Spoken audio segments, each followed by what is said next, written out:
છોટાઉદેપુર નગરમાં 10 વર્ષ બાદ દાઉદી વોરા સમાજના ધર્મગુરુ પધારતા લોકોએ દર્શન કરી આશીર્વાદ પ્રાપ્ત કર્યા હતા।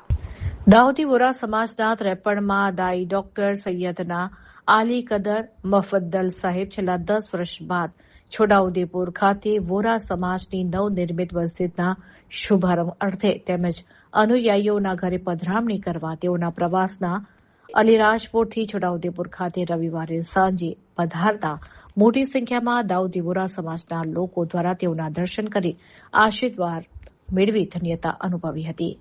ત્યારબાદ તેઓએ વડોદરા તરફ પ્રયાણ કર્યું હતું। છોટાઉદેપુર નગરમાં દાઉદી વોરા સમાજ તેમજ અન્ય સમાજના લોકો રસ્તાની બંને બાજુ શિસ્તબદ્ધ ઉભા રહીને પુષ્પવર્ષા કરી કોમી એકલાસના દર્શન કરાવ્યા હતા। છેલ્લા ઘણા સમયથી પોતાના મૌલાનાના દર્શનની આતુરતાથી રાહ જોતા હતા, જેનો આખરે અંત આવ્યો હતો।